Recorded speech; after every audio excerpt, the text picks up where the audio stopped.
Cam, kind of a wild back and forth game. What was it like out there? It was exciting. The energy was high. It was a great opportunity for us. My guys competed really, really hard, so I'm proud of them for that.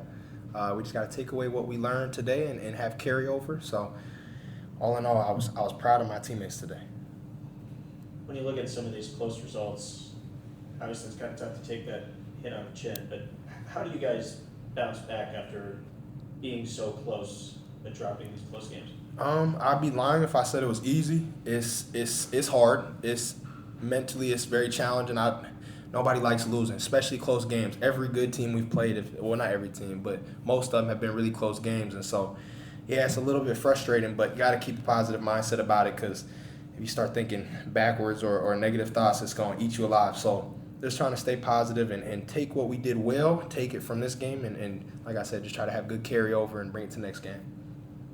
Cameron, here in the back, you kind of talked about the frustration in terms of defensive rebounds, not being able to get them down the stretch. How frustrating was it that Arizona kept getting second chance opportunities? I wouldn't even say it was necessarily frustrating. It was, but my teammates tried. They competed, and so that's all you can ask for. They did a heck of a job rebounding and hitting and making it extra physical in the paint, and so I just got to tip my hat to my teammates and know that they were trying. They really, really were, and that's all you can do for real.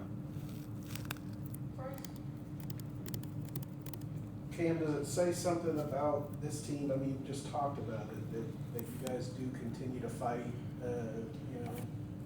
even sometimes against tough odds? Wait, ask that one more time. My bad. No, you're good. Does it say something about your team that you guys continue to fight, even though some of the goals maybe have changed? Yeah, no, I think, I think it's just patience. It's the hardest part. God's timing is the best timing, and sometimes you want stuff right here, right now, and that's not always the answer for you. And so you just got to keep trusting the work you put in, trusting that God's got us, and that we'll be all right. It's challenging right now. It's hard because we're in the fire, but you got to take away the positives from it and not just look at all the negatives, and just know that, man, we're learning, we're getting better, and I think we're going to have really, really good carryover. We learned a lot from this game, and we showed that we can compete, and I feel like a lot of big games we've shown that we can compete at a high level, and that we're right there.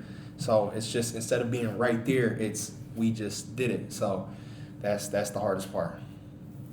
Cam, what do you think about the crowd tonight? And with one home game left, what can you say about them and the impact they've made throughout the season? Oh man, I'm thankful, and it was great energy. I'm glad our students showed up and had great energy for us. It helped us a lot, especially down the stretch, giving energy back to us, especially when they were making their run at the start of the first half and making tough shots down the stretch. It just, knowing our fans were right there right behind us and bring energy to the game. Every little play, hustle plays, it got really loud in there. So man, it's I'm thankful for the opportunity to play in front of them.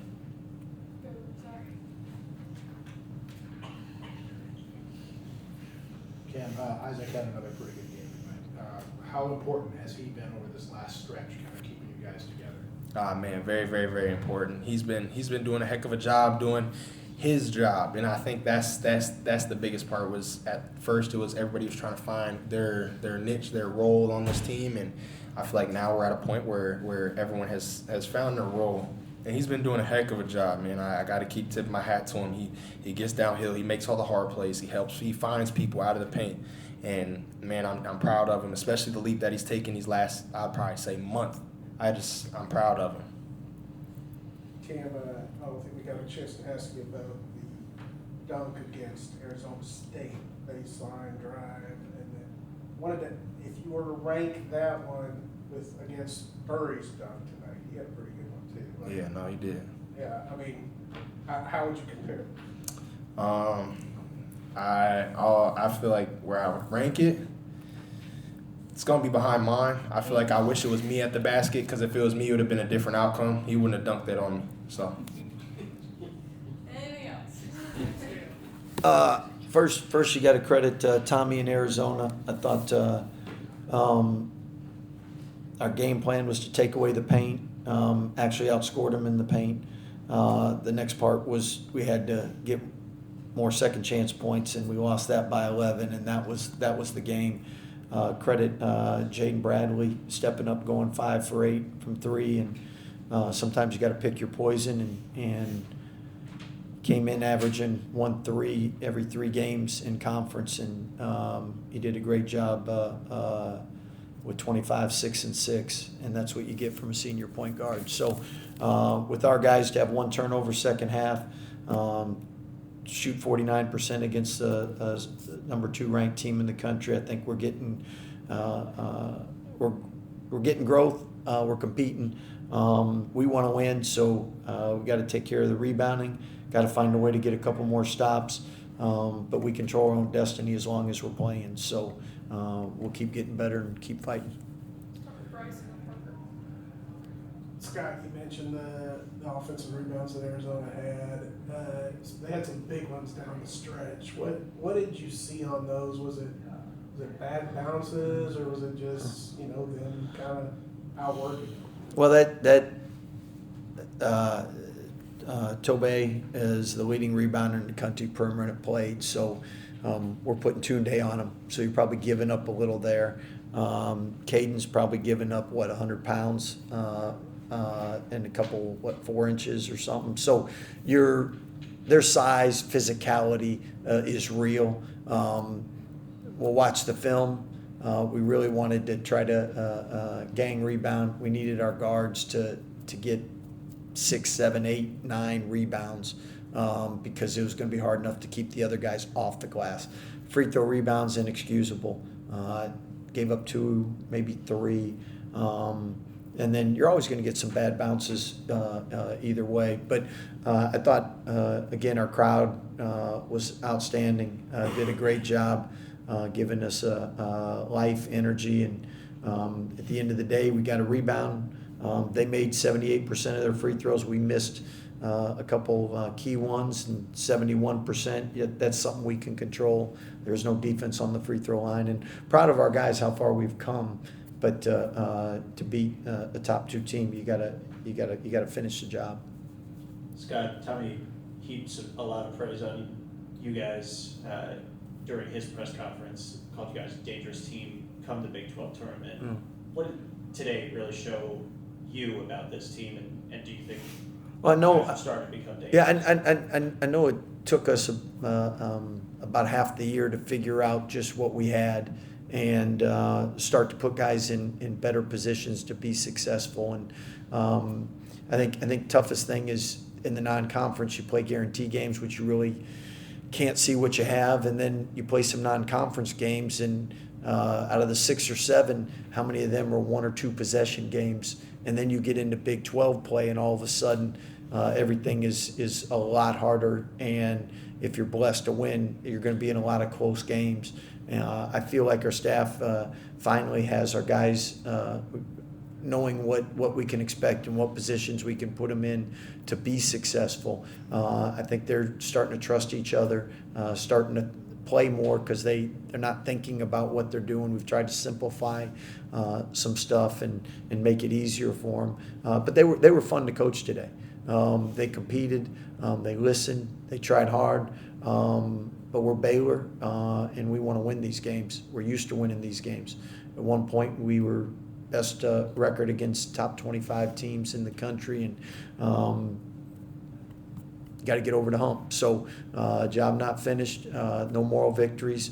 Appreciate the crowd. We're going to keep grinding, getting better. We control our own destiny, and proud of the guys' improvement this year so far.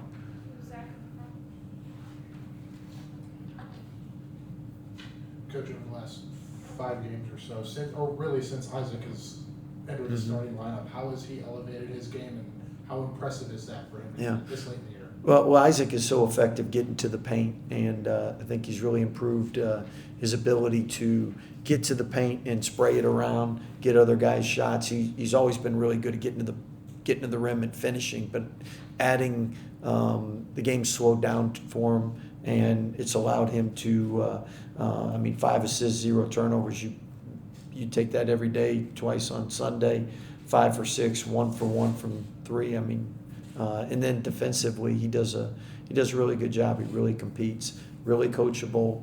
extremely hardworking. Those are the guys that have really done well in our program, is the guys that come in and they listen and work extremely hard. So happy for him. Scott, you mentioned that they were a fun group to coach today. At one point during the second half, Zach and I turned to each other and said, "Man, this is a good game." Just how proud, I guess, are you of this team for continuing to fight? Yeah, I think the one thing, the guys that we brought in have represented Baylor University off the court in a way, in the community campus. We have really good guys, and as they've been able to grow together and we've been able to put them in better positions, I mean, I really hope we can get some marquee wins and let them finish on a high note, and really feel proud of what they've been able to improve and grow this year. Because as you know, right now, some teams in our position wouldn't be fighting anymore, wouldn't be competing. It'd be about maybe their stats, their numbers, or what am I doing next year, and a foot out the door, and we haven't had any of that. And really in the last 5-6 games, we had one bad game at K-State, and I credit K-State for really playing well and us not being ready. Coach Cam Carr led all second half scores with 15 points, going shot for shot with Arizona for a while. What did you see out of him in the second half? Well, I think first we were I think we did a good job identifying some matchups that were good for us, and the guys are getting better at identifying that, and then looking for that, and then us being a little more patient. We call them $1 million shots, to get the shots that we want that hopefully lead to offensive rebounding. And he got going. It was a great matchup, and credit him for making tough plays. Coach, during that first half, kind of like when the U of A chants would just get really loud, the team would answer back kind of just immediately and quiet them. How proud are you and them for being able to just handle that pressure? Because, I mean, it got loud. Baylor was loud, but the Arizona fans traveled well. Like, how proud are you of them for just silencing that crowd? Well, I think that makes for a fun atmosphere, and U of A has always traveled well. I remember one time we were playing, was a conference championship game, and we had a lot of Arizona fans here, and rightfully so, because our fans were at the football game. But that's something you love in basketball, is people being passionate about college basketball, and it's a blessing, and all our guys are extremely privileged to be able to play at this level at a great institution against other great institutions. Just talking about some of those close results, what did you tell the guys after this one? Because obviously, probably a tough loss to take. Well, 5 turnovers, 1 in the second half, 49%. That's good enough to win. The second chance points, not good enough to win. And at the end of the day, we're getting better. We control our own destiny. So we're going to keep fighting, getting better, and improving. But it was, and I told them they were fun to coach tonight. There's certain nights nobody likes losing, but there's certain nights you feel like, you know what, we gave what we had tonight, and I thought we did that. Now we got to execute better to get a win.